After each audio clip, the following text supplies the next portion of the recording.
The heat in Dust Devil Gulch was a physical thing.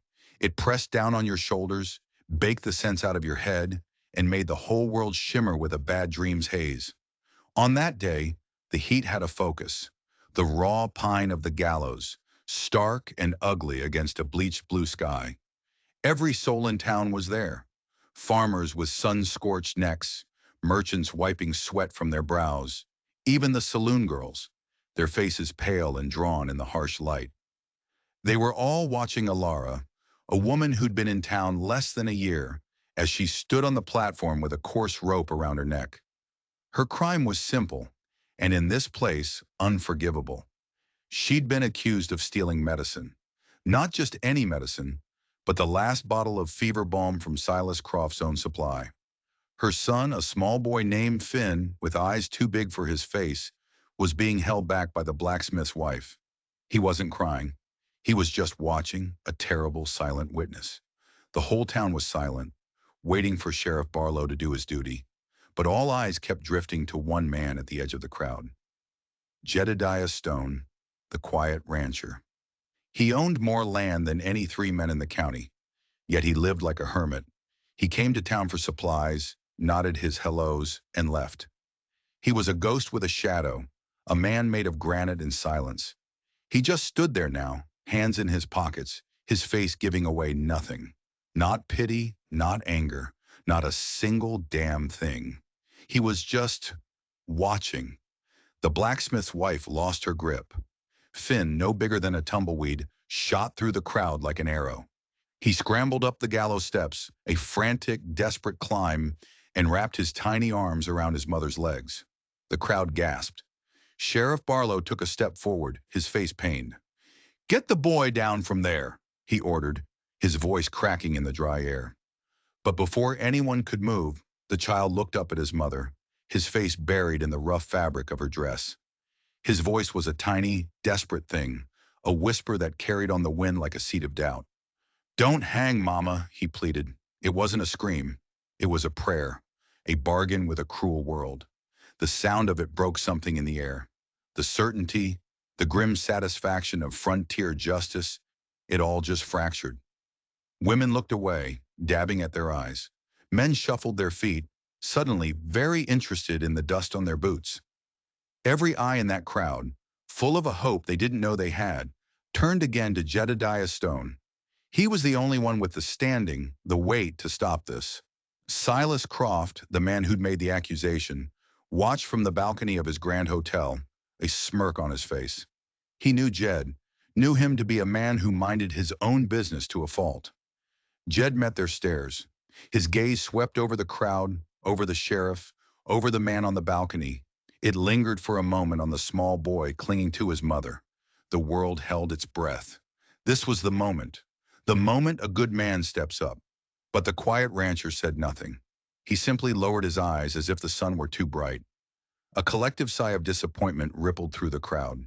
He was just what he seemed, a man of stone, with nothing inside.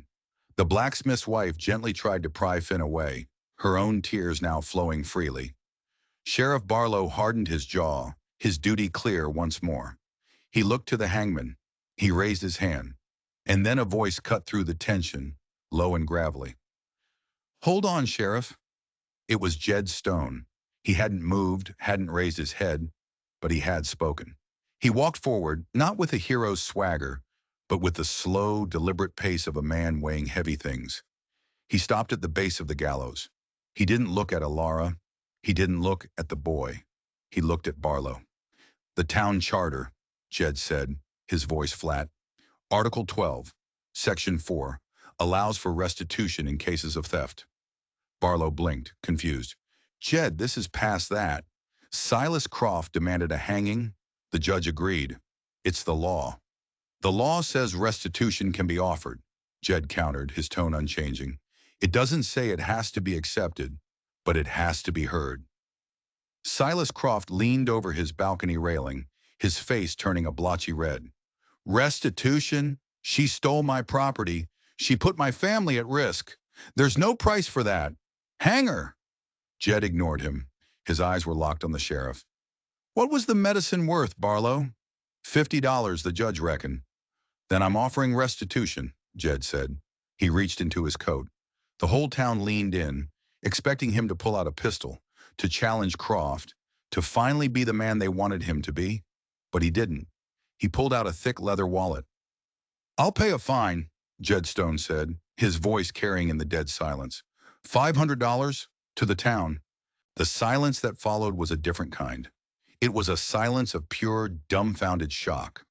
$500 was a fortune. It was more money than most of these people would see in 5 years. It could build a new school, fix the town well, bring in a real doctor. It was an impossible sum for a stolen bottle of medicine. Sheriff Barlow stared, his mouth agape. Jed, that's not a fine. That's a ransom. Call it what you want, Jed said, his voice still low, still empty of emotion. It's an offer of restitution for the damages done to Mr. Croft and for the trouble caused to the town of Dust Devil Gulch. Does the charter allow it, or doesn't it? Barlow was trapped. The charter did allow it. The offer had to be considered. He looked up at Silas Croft, whose face was now a mask of thunderous fury. Then he looked at the townspeople. He saw the greed, the hope, the sudden calculation in their eyes. The well pump had been broken for a month. The schoolhouse roof leaked. $500? This is an outrage, Croft roared from his balcony. This is about justice, not money. But the tide of public opinion was a fickle thing. A moment ago, they wanted a hanging. Now they wanted a new well pump. Murmurs started to ripple through the crowd. $500 is a lot of justice, someone muttered. The woman ain't worth that much, but the money is, said another. Jed Stone just stood there waiting, his wallet still in his hand. He wasn't appealing to their mercy. He was appealing to their greed. He was buying a life, not saving one. It was a cold, ugly transaction, and somehow it felt worse than his silence. Sheriff Barlow finally made a decision. He was a good man, but he was also a practical one. The charter is the charter, he declared, his voice heavy with resignation. The offer is legal. The town council will accept the fine. A ragged cheer went up from parts of the crowd. Silas Croft cursed and stormed back inside his hotel, slamming the door. The hangman, looking cheated, began to loosen the rope from the gallows beam. Ilara, who had been standing as if in a trance, finally crumpled to the platform, pulling her son close. She looked over at Jed Stone, her eyes filled with a desperate, confusing mix of gratitude and fear. He had saved her, but the look on his face wasn't that of a savior. It was the look of a man who had just purchased a piece of livestock. He finally met her gaze. His eyes were like chips of ice. She's not free, Jed said to the sheriff, his voice loud enough for everyone to hear. The fine covers her debt to the town. It doesn't cover her debt to me. Barlow frowned. What debt is that, Jed? $500, Wahan, Jed said simply. By the same charter, I can claim her as an indentured servant. She works on my ranch until the debt is paid in full. The air went cold again. He hadn't saved her. He had bought her. He had moved her from a public gallows to a private prison. The crowd grew quiet, watching as Jed Stone turned without another word and started walking toward his wagon. He stopped and looked back at Ilara and Finn, who were still huddled on the gallows platform. Come on, he said. It wasn't a request. It was an order. The ride to Jed's ranch was a journey into silence. The wagon wheels groaned over the rocky terrain, the only sound in a world that seemed to have lost its voice. Ilara sat in the back, holding Finn so tightly he could barely breathe. The boy had fallen into an exhausted, fretful sleep, his small body occasionally twitching with the memory of the rope. Ilara watched the back of Jedediah Stone's head. He hadn't said a word since his command at the gallows. He just drove the horses with a steady, relentless focus, his shoulders set like a wall between them and the world. Who was this man? Was he a savior or a demon? He'd spent a fortune to stop her hanging, only to claim her as property. The logic of it twisted in her mind, making no sense.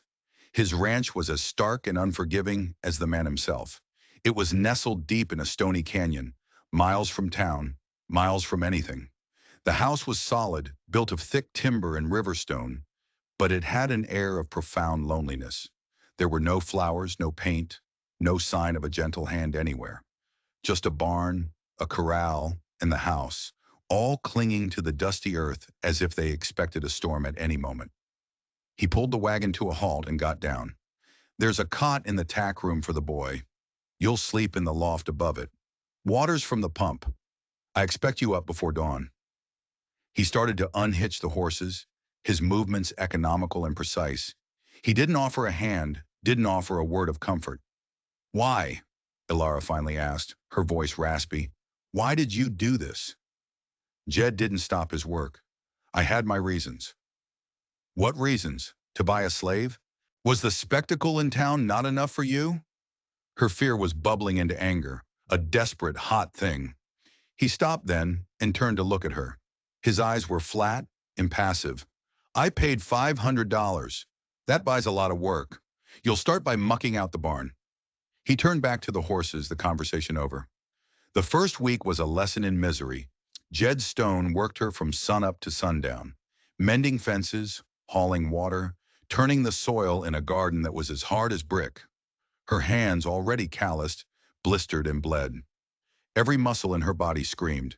He worked alongside her, silent and relentless, often doing the work of 3 men without breaking a sweat. He was not cruel in his actions.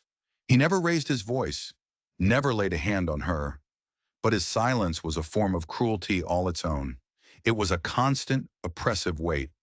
He would leave food for them on the kitchen table, bread, beans, sometimes a piece of salted pork. But he never ate with them. He took his meals alone on the porch, staring out at the unforgiving land. He seemed to actively ignore Finn. The boy, terrified of this grim giant, would hide in the barn or play quietly in the dust, always watching. Jed's eyes would slide past him as if he weren't there, as if the space the boy occupied was simply empty air. This, more than the back-breaking labor, chilled Ilara to the bone. What kind of man could ignore a child? One evening, exhausted and aching, she watched him from the barn loft. He was sitting on his porch, holding a small block of wood and a whittling knife. His large, rough hands moved with surprising delicacy, shaving off thin curls of wood. He was so absorbed in the task, his face seemed to soften in the fading light. For a moment, he looked less like a block of granite and more like a man. The next morning, a small, crudely carved wooden horse was sitting on the porch rail. It was simple, unfinished, but the shape was unmistakable. It wasn't near the door or on the table. It was just there, as if it had been left by a ghost. Finn saw it first. He crept forward, his eyes wide, and snatched it up. He held it like a treasure, his first toy in months. He looked toward Jed, who was checking the saddle on his horse, his back to them. Jed didn't turn, didn't acknowledge the gift in any way. It was a crack in the wall of his silence, a message she couldn't decipher. Why give a gift to a boy he refused to see? A few nights later, the desert air turned sharp and cold. Finn developed a cough. It started small, a dry little hack, but by the next day it had settled deep in his chest. A wheezing, rattling sound that struck terror in Ilara's heart. It was the same cough that had taken her husband, the same cough that had sent her, desperate, to Silas Croft's store in the first place. By evening, Finn was burning with fever. Ilara bathed his head with cool water, but it did nothing. He was struggling for every breath. Panic, cold and sharp, seized her. There was no doctor, no medicine. They were miles from anywhere. Jed came in from the barn. He stood in the doorway of the tack room, looking at the sick child on the cot. Ilara expected him to be indifferent, to tell her to get back to work. But for the first time, she saw a flicker of something in his eyes. A darkness, a deep, ancient pain. He looked at Finn, then at her. His jaw was tight. "Keep him warm," he said, his voice rough. And then he turned, strode to his horse, and rode out into the night, heading not toward town, but deeper into the canyons. Ilara was left alone with the sound of her son's labored breathing and the howling of the wind. She didn't know if Jed had abandoned them or gone for help. She didn't know anything. She could only pray, huddled next to her son, as the long, dark night wore on. Hours crawled by. The fever worsened. Finn's small body was slick with sweat, his breathing becoming shallow. Ilara was beginning to lose hope, the walls of the tack room closing in on her like a tomb. Just as the first hint of gray light touched the horizon, she heard the sound of a horse. Jed stumbled through the door, his clothes torn and his face scratched. He was covered in dust and looked as if he'd wrestled with the mountain itself. He didn't say a word. He just walked over to the table and unrolled a small leather pouch. Inside was a collection of gnarled roots and pale, faintly glowing leaves.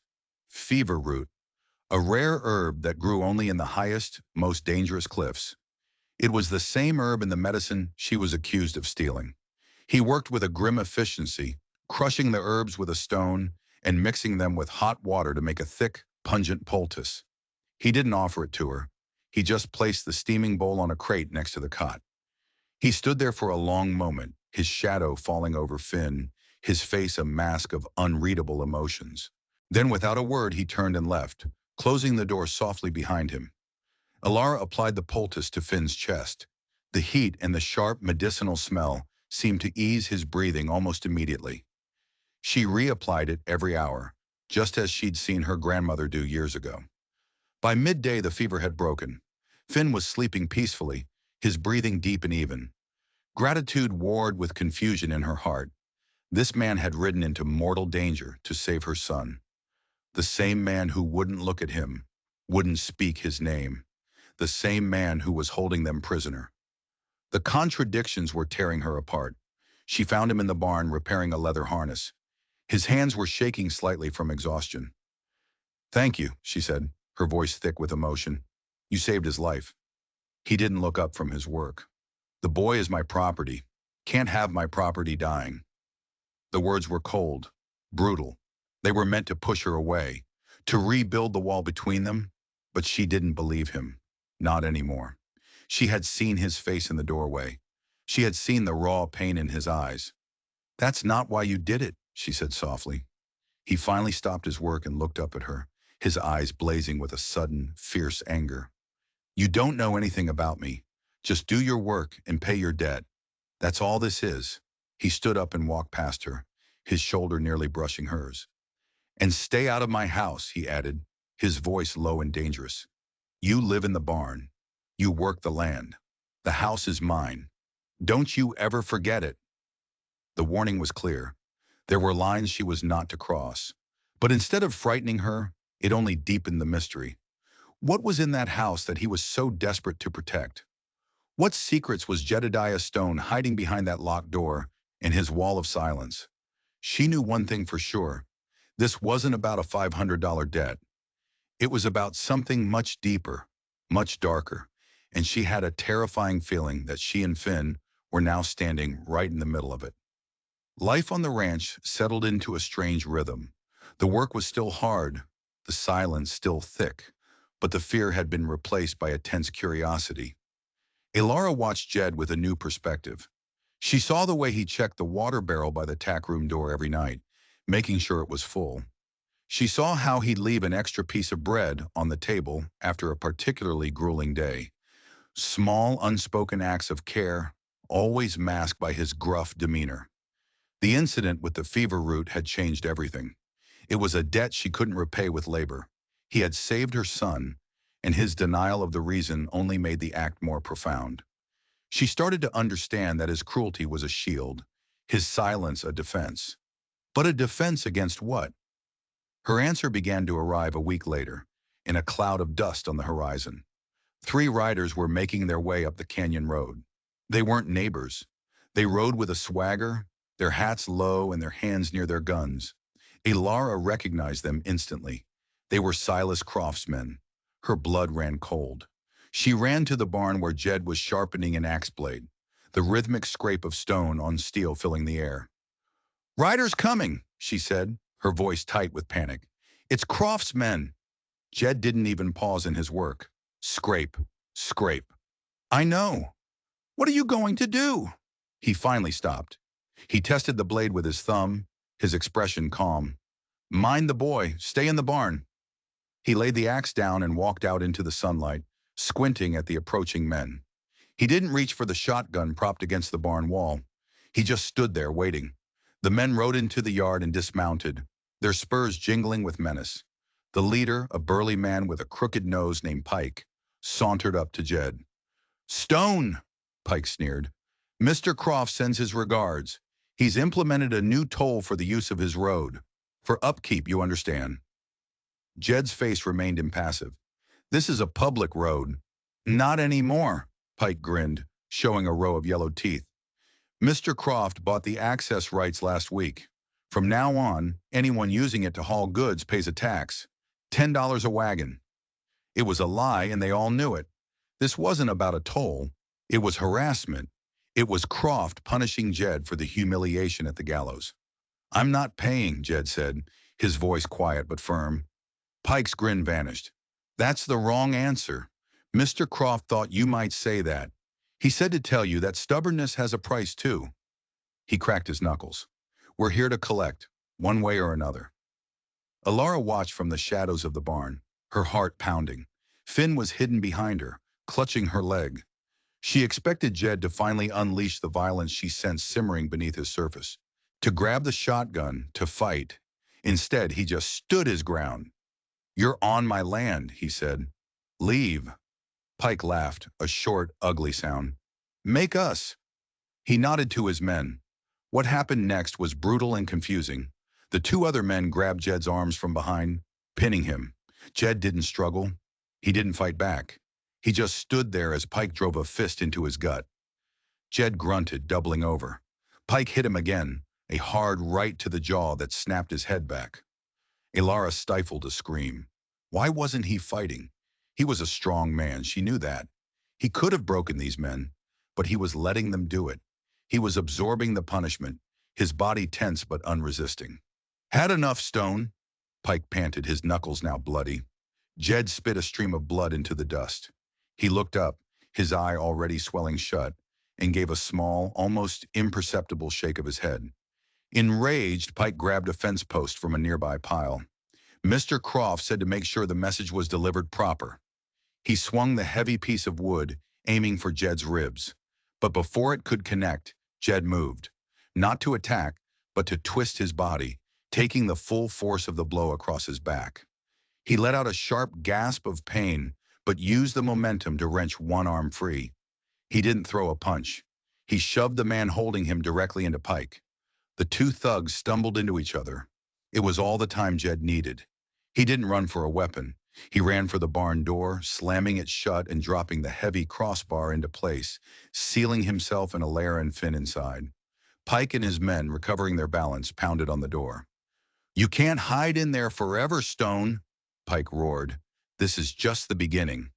They kicked the door a few more times, shouted more threats, and then, realizing they couldn't break it down easily, they mounted their horses and rode away, their laughter echoing back down the canyon. Inside the barn, the silence was deafening. Alara stared at Jed, who was leaning against the door, his breath coming in ragged gasps. Blood dripped from his lip onto the dusty floor. "Why?" she whispered, her voice trembling. "Why did you let them do that? You could have fought them."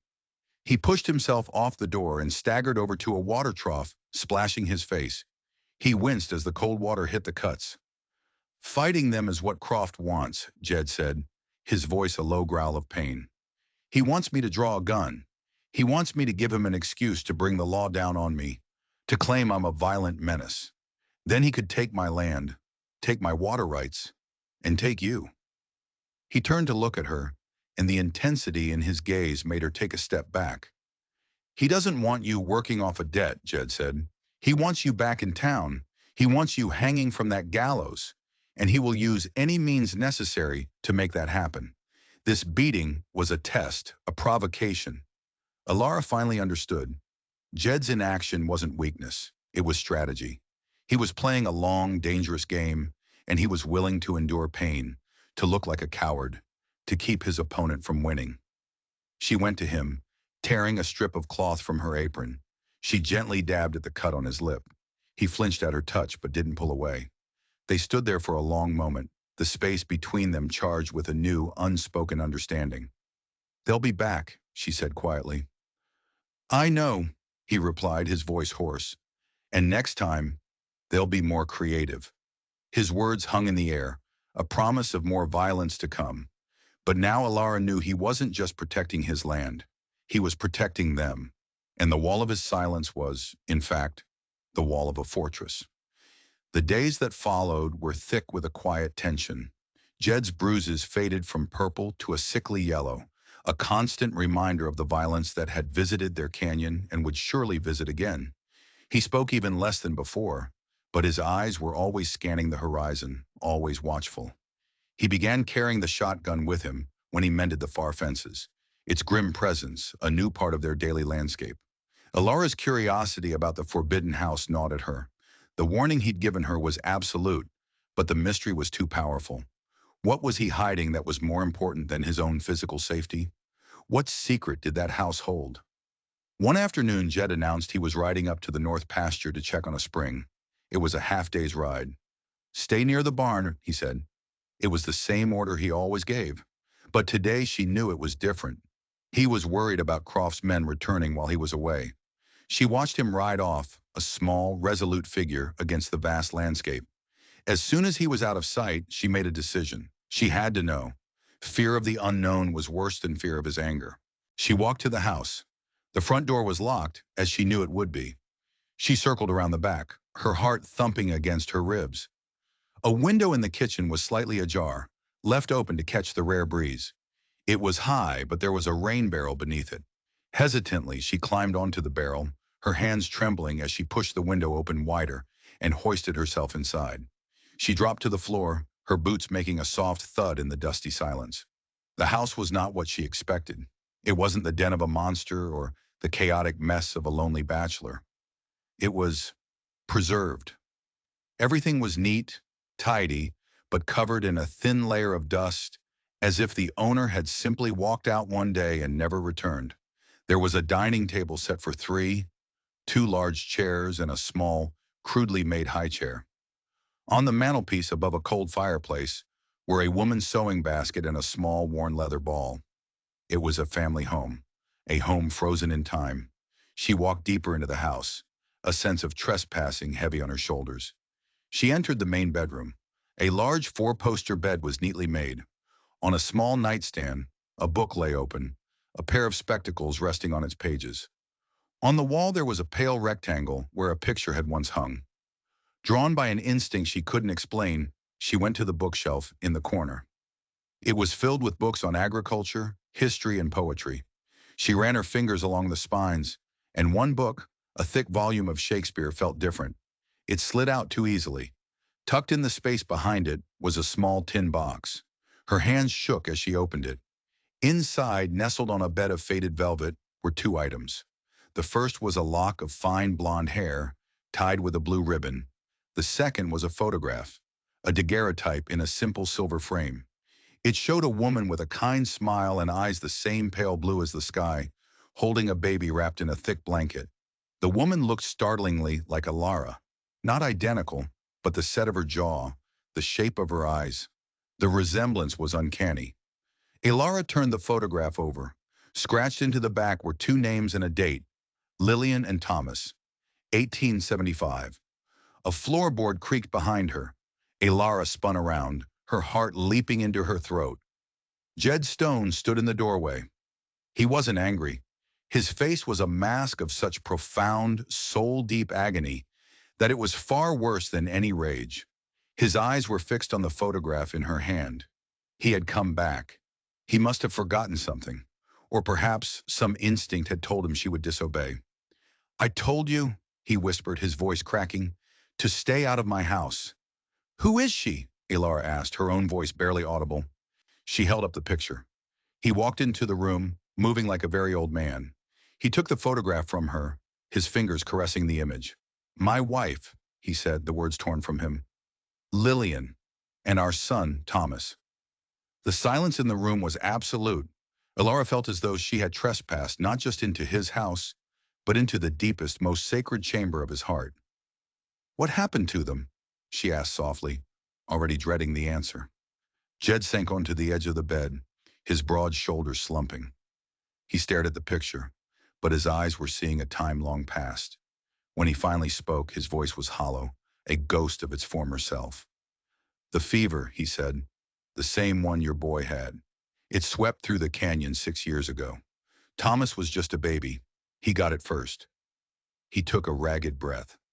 I rode to town for the doctor, but he was drunk, useless. I went to the mercantile for the fever balm. Croft had the only supply. He knew I was desperate. He knew my wife's family had money back east. He told me the price for the medicine was my ranch, everything I had. Ilara gasped, her hand flying to her mouth. I tried to bargain with him, Jed continued, his voice thick with unshed tears. I offered him all the cash I had. I offered him my cattle. He just laughed. He wanted the land, my water rights. He wanted it all. I told him I'd think about it, that I'd be back in the morning. He looked up at her, and his eyes were glistening. But I didn't have until the morning. Thomas died that night, in my arms. The pain in the room was a living thing. It was suffocating. Lillian, she was never the same. She just faded. The grief took her. A month later, she walked out into the desert and never came back. I found her 3 days later. After that, I locked the door to this house. I started sleeping in the barn. I couldn't be in here anymore. He looked around the dusty room at the life he had preserved in amber. I couldn't breathe in here. Now everything made sense. His silence, his pain, the way he couldn't look at Finn, a child the same age as his own lost son, the way he had ridden into the night to find the fever root, a desperate, frantic attempt to stop history from repeating itself, the impossible fine he had paid. It wasn't for me, Ilara whispered, the realization dawning on her. At the gallows, you didn't do it for me. When I saw your boy, Jed said, his voice breaking completely, standing there, and you on that platform, and Croft on his balcony, smiling that same smile, it was like the whole world went quiet. It was happening all over again. Another mother, another child, another life in Croft's hands. He finally looked at her, his face stripped bare of all its defenses. I couldn't let him win again. I couldn't let him take another child. So I paid. I paid what he asked for last time. I gave him the money instead of the ranch. It was the only thing I could think to do. He hadn't been buying a servant. He'd been battling a ghost. He wasn't a savior or a monster. He was just a man, shattered by grief, trying to atone for a failure that was never his fault. Ilara sat down beside him on the bed. She didn't say anything. There were no words for a pain that vast. She simply reached out and placed her hand on his. A small, simple gesture of shared humanity in the dusty, silent house. He didn't pull away. For the first time, in the heart of his sorrow, Jedediah Stone was not alone. The confession hung in the air of the dusty house, changing everything. The wall of silence between them had been raised, replaced by the fragile, barren ground of shared grief. Jed was no longer her jailer, and she was no longer his prisoner. They were two survivors, bound by the shadow of Silas Croft. That evening, for the first time, they ate together at the kitchen table. The silence was different now. It was not oppressive, but thoughtful. Finn, sensing the shift, sat not in the corner, but at the table with them, clutching his wooden horse. He still watched Jed with wary eyes, but the terror was gone. He won't stop, Ilara said, breaking the quiet. Croft, now that he knows you'll bleed for us, he'll just keep cutting. Jed nodded, pushing the beans around his plate. I know. His beating was a message. My not fighting back was a message. Now we wait for his reply. He looked up from his plate, his eyes clear and hard. The grief was still there, but something else was taking root beside it. Resolve. But we're not going to wait passively. Ilara leaned forward. What do you mean? I was a fool, Jed said, his voice low and intense. I let him beat me to avoid a fight.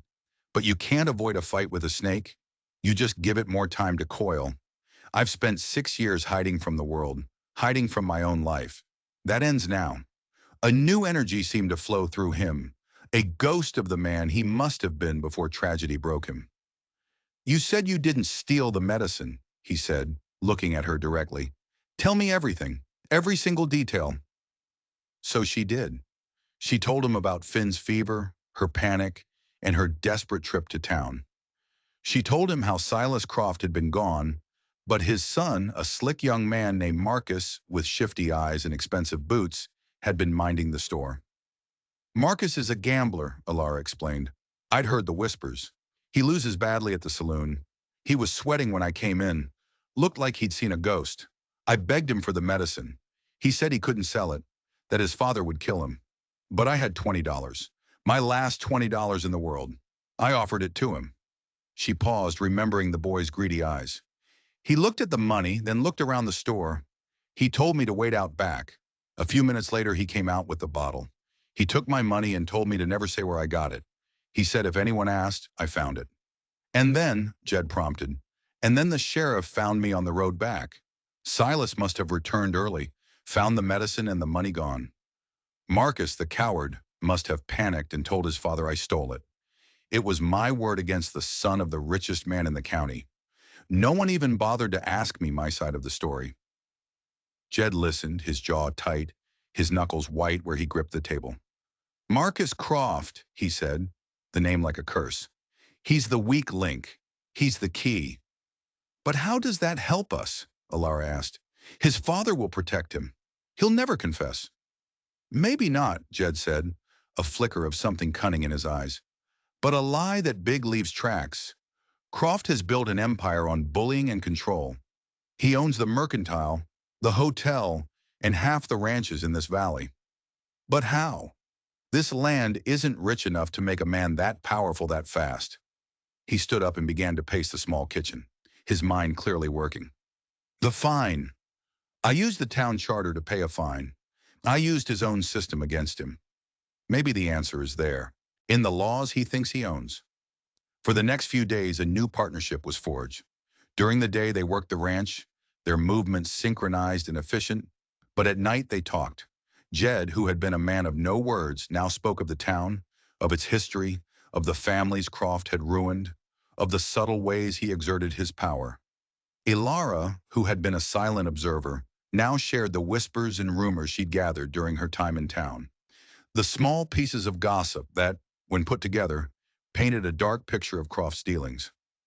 Jed learned that Croft had bought 3 ranches in the last year, all from families whose wells had mysteriously gone dry. He learned that the cost of supplies at the mercantile had doubled, but only for those who weren't loyal to Croft. It's the water, Jed said one night, staring out the window at the moonlit canyon. It has to be the water. He controls the main river access. But there are other creeks, other springs. Unless... His voice trailed off as an idea took hold. He strode over to a large chest in the corner of the room, a chest Hilaire had never seen him open. He lifted the heavy lid. Inside were old maps, deeds, and survey charts. He pulled out a large, rolled-up map of the valley. He spread it across the table. It was a detailed survey map from 20 years prior. He traced the lines of the rivers and creeks with a calloused finger. Look, he said, his voice sharp with discovery. This is Croft's land, and this is the main river. But look here, Splitters Creek. It branches off, runs behind the ridge, and feeds the springs for all 3 of the ranches that went dry. According to this map, it should be a strong, year-round creek. But it's a dry bed now, Ilara said. Everyone knows that. It wasn't dry 10 years ago, Jed muttered, his eyes scanning the map. I remember watering my own cattle there. Croft is doing something. He's diverting the water. He's choking the valley dry to force people to sell to him. It was a monstrous accusation, but it made perfect sense. It was the kind of patient, cruel strategy a man like Croft would employ. But how do we prove it? Ilara asked. We find the dam, Jed said simply. He must have built a dam or a diversion somewhere up in the canyons along that creek bed. Somewhere hidden from view. He looked at her, his face grim. It'll be on his land. It'll be guarded. But if we can find it, if we can prove he's hoarding water in violation of the territorial water rights, we can break him. He rolled up the map, a new light in his eye. It was the look of a hunter who had just found the tracks of his prey. The plan was dangerous, almost suicidal. But sitting there in the lamplight, with the ghosts of his past all around them, Ilara knew they had no other choice. They couldn't wait for Croft's next move. They had to make their own. They were no longer just surviving. They were fighting back. The search began the next day. Under the guise of hunting stray cattle, Jed rode out into the labyrinthine canyons that marked the border of his property and Croft's. Ilara, meanwhile, took on a different but no less dangerous task. She had to get a message to Marcus Croft. Jed devised a plan. He wrote a simple, unsigned note. It read, "I know what you did. The medicine, the $20. Meet me at the abandoned mission at sundown tomorrow. Come alone, or your father will learn the truth from the sheriff." It was a bluff, a high-stakes gamble. He's a coward, Jed reasoned, and a coward's first instinct is to hide his sins, not confess them. He'll be terrified his father will find out. He'll come. Getting the note to him was the problem. Jed couldn't go to town. His presence would be an immediate red flag. So Ilara had to go. She rode the old mare into Dust Devil Gulch, Finn sitting in front of her. She kept her head down, avoiding the stares of the townsfolk. Some looked at her with pity, others with contempt. To them, she was still the thief who'd been bought by the strange rancher. She went to the mercantile, her heart pounding. Fortune was on their side. Marcus was there, alone, nervously counting the cash in the register. He looked pale and jumpy. He saw her and his eyes widened in panic. "What are you doing here?" he hissed, looking around wildly. "You shouldn't be here." "I need supplies," Ilara said calmly, placing a small list on the counter. While he turned to get the flour and salt, she quickly and discreetly slipped the note onto the counter, covering it with a coin. When he turned back, he saw the note. He froze, his face draining of all color. He snatched it up, his hands trembling as he read it. He looked at her, his eyes wide with pure terror. "Who sent this?" he whispered. Ilara just met his gaze. "You know who. Sundown. Be there." She paid for her supplies and left, not looking back. The first part of the trap was set. Now it was up to Jed. For 2 days, Jed searched the canyons, following the dry bed of Splitter's Creek. The terrain was brutal, a maze of rock and scrub brush. On the third day, he found it. Tucked away in a narrow pass, almost completely hidden by a rock slide, was a crudely built but effective dam. It was made of rock, timber, and earth, and it was diverting the entirety of the creek's flow into a deep reservoir on Croft's land. It was a water theft on a massive scale, and just as he'd expected, it was guarded. 2 of Croft's men were camped nearby, a rifle resting across each of their laps. There was no way to get close, no way to bring back proof without a fight, and Jed knew a gunfight was a battle he would lose, not just in blood, but in the eyes of the law. He returned to the ranch after dark, his face grim. "I found it," he told Ilara. "It's worse than I thought. He's stealing the entire creek, but it's guarded." "What about Marcus?" Ilara asked, her voice tense. "It's sundown now," Jed said, looking out the window toward the crumbling silhouette of the old Spanish mission on the horizon. "We're about to find out if the coward shows." Jed didn't go to the mission himself. He sent Ilara. "He's afraid of me," Jed explained. "But he might talk to you. He just wants this to go away. Record his confession. Get him to write it down. Offer him a deal, his confession in exchange for our silence. Tell him we just want to be left alone." It was a lie, of course. They wanted much more than that. But it was a lie a desperate man might believe. Ilara rode to the mission, her stomach in knots. The ruins were eerie in the twilight, the crumbling adobe walls like ancient bones against the purple sky. Marcus was there, pacing nervously, his expensive boots kicking up dust. "You came," she said, dismounting. "What do you want?" he snapped, his voice high-pitched with fear. "Money? Is that it?" "I don't have much." "I don't want your money, Marcus," Ilara said, her voice steady despite the hammering of her heart. "I want the truth. I want you to write down what happened, how you sold me the medicine, and then lied to your father." He laughed, a hysterical, broken sound. "You're insane. Why would I ever do that?" "Because if you don't," Ilara said, her voice dropping to a cold, hard tone, "the man I live with now is going to deliver a copy of this note to your father, and a second copy to Sheriff Barlow. You think you're scared now? Imagine what your father will do when he finds out you lied to him, shamed him, and cost him $500 in a public spectacle." She saw the terror in his eyes. She was right. He was more afraid of his father than he was of the law. "He'll ruin me," Marcus whispered, his face pale. He'll disown me. So write it down, Alara pressed, holding out a piece of paper and a pencil Jed had given her. Write it all down, sign it, and we walk away. Jed Stone just wants to be left alone. This is your only way out. He hesitated, his mind racing. He was trapped, and he knew it. Finally, with a trembling hand, he took the paper and pencil. He leaned against a crumbling wall and began to write, his confession coming in a messy, desperate scrawl. He wrote how he'd taken the money to pay a gambling debt, how he'd panicked when his father returned, how he'd named her as the thief. He signed it at the bottom and shoved it into her hand. There. Are we done? We're done, Alara said, folding the paper and tucking it safely away. As Marcus scrambled onto his horse to flee, a figure stepped out from the shadows of the ruined chapel. It was Jed. He had been there all along, his shotgun held loosely in his hands, watching from a distance to make sure she was safe. Marcus cried out in shock, nearly falling from his saddle. Jed didn't raise the gun. He just looked at the terrified young man. Go home, Jed said, his voice flat and cold. And don't ever speak of this again. To anyone. Marcus needed no further encouragement. He spurred his horse and galloped away as if the devil himself were on his heels. Alara looked at Jed, then at the confession in her hand. We have it, she breathed, a sense of disbelief washing over her. We have the proof.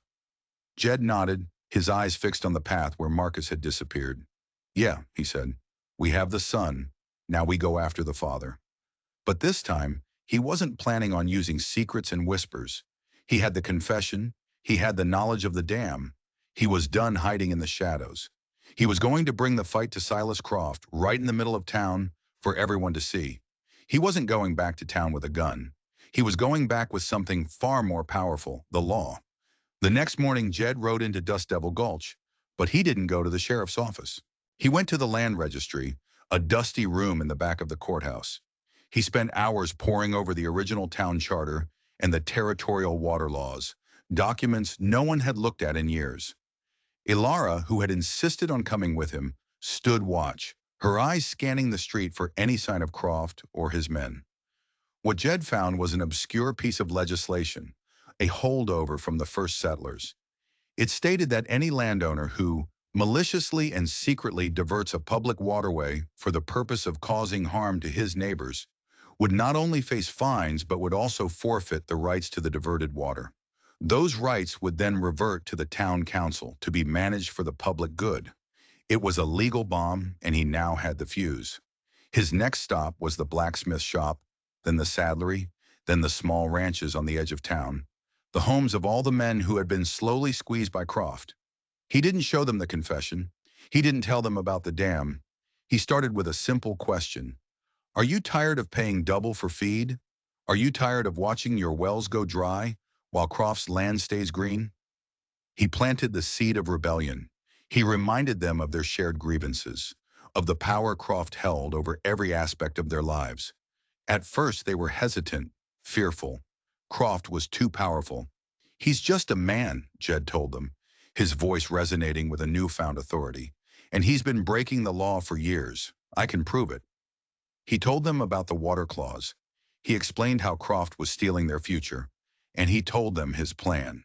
He would call for a public town hearing, as was his right under the charter. He would present his evidence.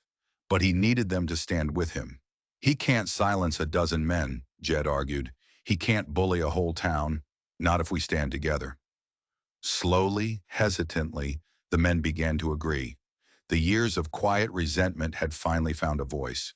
Jed Stone, the silent recluse, was becoming their unlikely leader.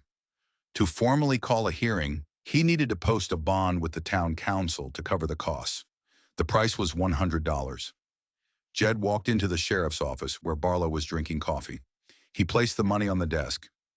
I'm posting bond for a public hearing, Jed said, concerning the illegal diversion of Splitters Creek by Silas Croft. Barlow nearly choked on his coffee. Jed, you can't be serious. You're accusing Croft of... What are you doing? This is suicide. It's the law, Sheriff, Jed said, echoing the words he'd used at the gallows. And I have proof. The news spread through town like wildfire. A public hearing, Jed Stone versus Silas Croft. It was a showdown more dramatic than any gunfight. The hearing was set for the next day in the town hall. Silas Croft was furious, but also amused. He saw it as the desperate act of a broken man. He sauntered into the saloon that night, buying drinks for his supporters and laughing it off. "The Hermit of Stone Canyon has finally lost his mind," he boomed.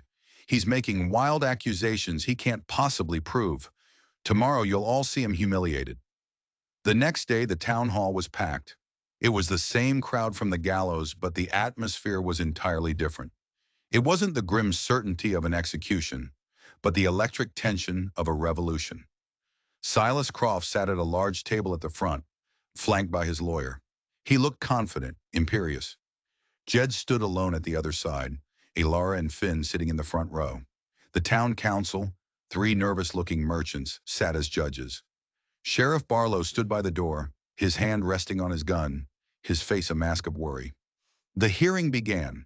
Croft's lawyer spoke first, dismissing the accusation as slander from a disgruntled and unstable individual. He called Jed a coward who had refused to defend himself against a simple toll collection. Then it was Jed's turn. He didn't speak with fire or passion. He spoke with the cold, hard weight of facts. He presented the old survey map, showing where Splitters Creek was supposed to run. He presented the signed affidavits from the three ranchers whose wells had gone dry, testifying that the creek had vanished about a year after Croft bought the upstream land. "This is circumstantial nonsense," Croft's lawyer boomed. "Droughts happen. Creeks dry up. Then you won't mind if Sheriff Barlow and a few deputized citizens ride up to the canyon behind my property to see for themselves, will you?" Jed countered, his eyes locked on Croft. "To see the dam you built to steal this town's water." Croft's confident smirk wavered for the first time. He hadn't expected Jed to have found the dam. "My land is private property," he snapped. "You have no right. According to the charter, the council has every right to investigate a claim of public water theft," Jed said, his voice ringing with confidence. "Unless you have something to hide?" The crowd murmured. Doubt was creeping in. Croft leaned forward, his voice a low snarl. "This is all a lie. A fabrication from a man who associates with criminals." He pointed a thick finger at Ilara. "He hides behind the word of a thief, a woman who tried to steal from my family, a woman who should have hanged." This was the moment, the final confrontation. "She is not a thief," Jed said, his voice suddenly quiet, drawing the entire room into a tense silence. "And I have proof of that too." He looked at the back of the room. "Marcus, would you care to step forward?" The crowd turned. Marcus Croft stood there, his face ashen, trembling from head to foot. Ilara had found him that morning and given him an ultimatum. Either he told the truth himself, or Jed would read his confession to the entire town and his father. "Marcus, what is the meaning of this?" Silas roared, his face turning purple. "Go home!" But Marcus, with a final, desperate burst of courage, walked to the front of the room. He couldn't look his father in the eye. He looked at the floor, his voice barely a whisper, but in the silent room, every word was a hammer blow. She didn't steal it," Marcus stammered. "I sold it to her. I took her $20 to pay a debt. I lied. I lied about everything." The confession landed with the force of a physical blow. The crowd gasped. Silas Croft looked as if he'd been shot. His entire case, his entire moral high ground, had just been vaporized by his own son. "And that's not all he told me," Jed said, pressing his advantage. He pulled a worn ledger from his coat. "He told me where you keep your real books, Mr. Croft. The ones that detail the secret purchase of dynamite for your mining operations. Dynamite that matches the blast marks near the rock slide that hides your illegal dam. The ledgers that show the exact profits you've made from the ranches you've bankrupted." Jed tossed the ledger onto the council's table. It landed with a heavy final thud. It was over. Silas Croft was ruined, exposed as a fraud, a thief, and a liar in front of the entire town. His power, built on fear and intimidation, crumbled to dust in a matter of minutes. The council members, no longer afraid, voted unanimously to seize his water rights and launch a full investigation into his finances. Sheriff Barlow, his face a mixture of shock and grim satisfaction, stepped forward. "Silas Croft," he said, his voice firm, "you're under arrest." As Croft was led away, shouting threats and curses, the town hall erupted. The men Jed had rallied slapped him on the back. People were cheering. Justice, real justice, had finally come to Dust Devil Gulch. In the midst of the chaos, Jed's eyes found Alara. She was holding Finn, and for the first time since she'd arrived in this town, she was smiling. A real, genuine smile of relief and hope. He walked over to them, the crowd parting before him. He knelt down in front of Finn. The boy didn't shrink away this time. Jed reached into his pocket and pulled out another small carved animal. A wolf, its head tilted up as if howling at the moon. He offered it to the boy. Finn hesitated for a moment, then took it. He looked up at Jed, his large, serious eyes finally meeting the rancher's. "Thank you," Finn whispered. Jed's face, so long a mask of stone, finally softened. A faint, sad smile touched his lips. "You're welcome, son," he said. The debt was finally paid. Not the $500, but the one that truly mattered. The debt to the past, to a memory of another boy, another mother. By saving them, Jedediah Stone had finally begun to save himself. The sun was setting over Stone Canyon, painting the rocks in hues of orange and gold. The air was cool and clean. For the first time, the silence felt like peace. Jed, Alara, and Finn stood on the porch of the main house. The door was open. The dust sheets had been removed. It was no longer a museum of grief. It was starting to feel like a home. The town had returned Croft's $500 to Jed, but he had refused it. He donated it to a public fund to repair the damage his schemes had caused and to hire a real doctor for the town. Alara was officially exonerated, her name cleared. She was a free woman. She could leave any time she wanted. "You could go anywhere now," Jed said quietly, not looking at her. He was staring out at the land, his land, which was now safe. "You don't have to stay here." "I know," Alara said. She watched as Finn set up his wooden horse and his new wooden wolf on the porch steps, creating a silent story only he understood. "But where would we go? This canyon, it's the first place that's felt safe in a very long time." Jed was quiet for a moment. "It's a hard place," he said. "Full of ghosts." "Maybe," Alara replied, moving to stand beside him. "But maybe it's time it had some new life, too." He finally turned to look at her, and she saw in his eyes not the haunted stranger from the gallows, but the man he was meant to be, strong, quiet, and good. The future was a vast, unmapped territory, just like the land that stretched out before them. It would not be easy, but here together, under the wide-open sky, it felt possible. It felt like a beginning. The quiet rancher had said nothing at first, but his actions had spoken a truth louder than any shout, a truth that had not only saved a life, but had resurrected a town and redeemed a soul. If you enjoyed this story, don't forget to subscribe.